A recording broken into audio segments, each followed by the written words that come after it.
The brand new Osmo Pocket 2 from DJI is the successor of one of the world's most famous miniature cameras. It is fully gimbal stabilized, films in 4K and can create stunning slow-mos. And the app auto-edits social media-proof videos. How good is the new I take it with me wherever I go camera really? And what are its advantages over its predecessor? And is it worth buying? I took the Pocket 2 to the test and I will now deliver you the answers. Hey guys, what's up? It's me again, Tom from TDT Tom's Tech Time. Welcome to a brand new episode of mine. Don't forget to leave a thumbs up and of course don't forget to subscribe if you don't want to miss out on more upcoming cool videos. And now let's get this episode started.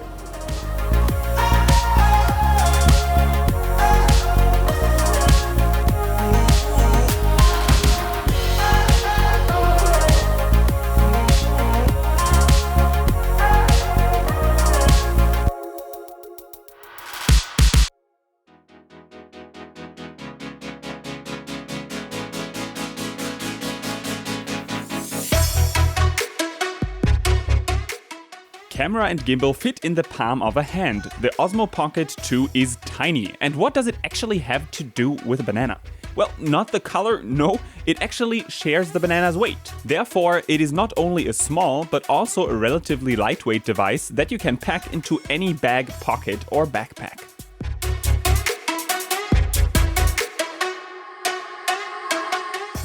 Visually, DJI did not really change the Osmo Pocket 2's appearance a lot. It still looks pretty much like its predecessor, the colors, the materials, the general look even.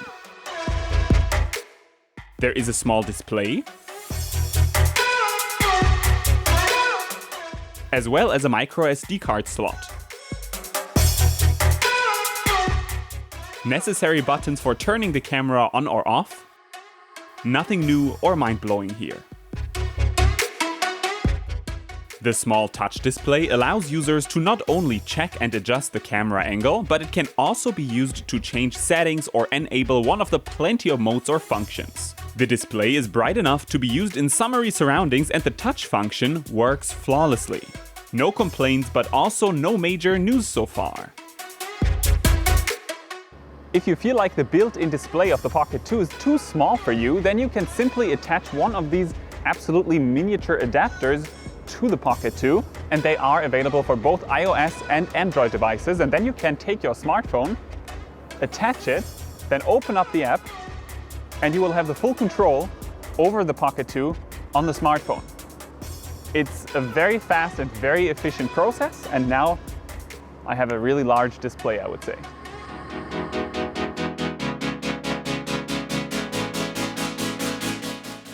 The DJI Mimo app is powerful. It not only enlarges the screen, no, it does so much more. You can enter all functions and features through the app, auto-edit and share your works or update the Osmo Pocket 2.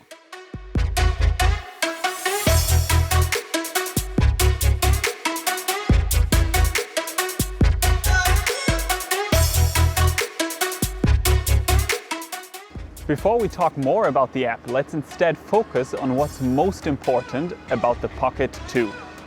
The level of stabilization and the camera. What sets this small camera apart from others is its level of stabilization.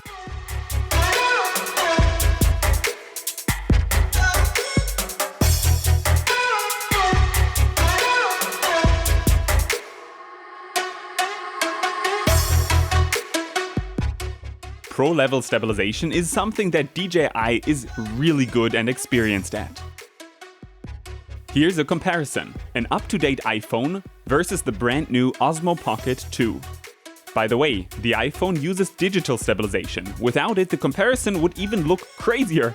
Digital stabilization cannot dethrone DJI's physical stabilization, but another major downside of digital stabilization is that it reduces the image quality noticeably. And that is why the DJI Osmo Pocket 2 looks so much better.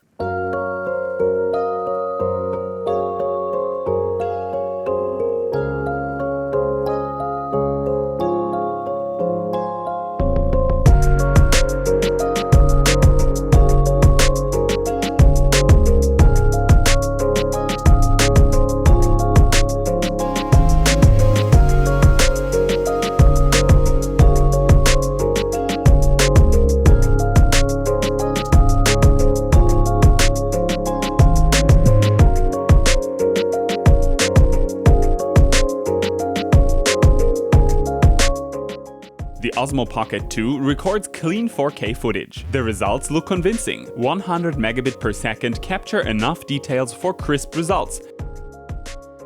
But the small camera does not only record in clean 4K, no. It can also record slow-mos with up to 60 frames per second in 4K. And we all know that slow-mos turn even the most boring footage into exciting looking content. And if you want to create super slow-mos, just switch to Full HD and record with up to 240 frames per second.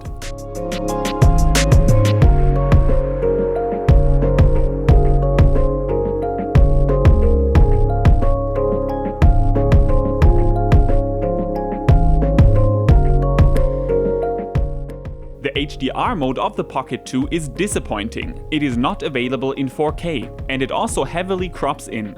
And what's most unfortunate is that I cannot spot any extra details both in the shadows and in the highlights when filming with the HDR mode compared to the standard mode. If DJI does not fix this with a future firmware update, then I can only say that the HDR mode, the way that it is right now, seems totally superfluous. The motion lapse function is also worth mentioning. It combines a standard time lapse with gimbal motion. You can set the path that the gimbal moves manually, and the results then look pretty stunning, actually super cool clips for social media.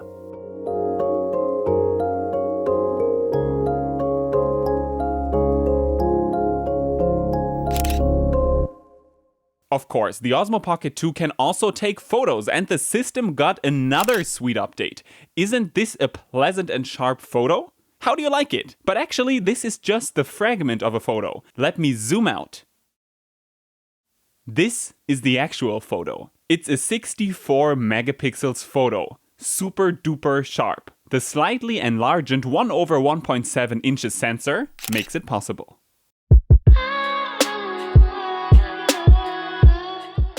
Of course, the Osmo Pocket 2 is packed with fancy photo modes as well. It can take high-res panoramas, for example, fully automatically, whether of a landscape, a city, or a group of people. It is fascinating to watch, and the whole process takes only seconds. The algorithm then even automatically stitches the single photos together, and it actually does a pretty fine job. Usually you really don't see the stitching lines. Audio is underrated, pretty much always. A video can look super nice, but if the audio sucks, then well, your audience will probably not enjoy and skip your video. Nobody likes to watch a video with poor audio, and in times of vlogging, audio has become more important than ever.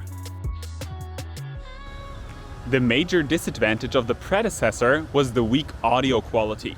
Whenever a wind gust hit the microphones, or whenever some background noise was audible, the microphones were really struggling. Now, how do the new built-in microphones of the Pocket 2 sound like? You guys can determine it right here and right now. The thing is that the Pocket 2 is so small and lightweight, it has a 4K camera, it's fully stabilized, and if now the microphones, the inbuilt ones, if they now do a good job, then I can tell you this, I'm really gonna pack the Pocket 2, and I'm just really gonna bring it pretty much everywhere, wherever I go. It's so nice to have a very well-functioning vlogging camera always ready at your fingertips. You guys determine how well the audio quality sounds like. Put it into the comments below the video. By the way, I am heading straight towards a major street. It's right in front of me. Right behind that street is the main train station of the city of Mainz in Germany. And it's quite noisy here. Another significant upgrade the Osmo Pocket 2 got is named Active Track 3.0. You can select a person or an object, and the Osmo Pocket 2's camera will automatically keep it in the center of the composition. It works flawlessly and is such a helpful tool for vlogging or filming others that I cannot say it often enough how useful I think this mode is. Active Track 3.0 works, by the way, much better than the previous version. The gimbal tracks more precise than ever and pretty much never loses the object it is tracking.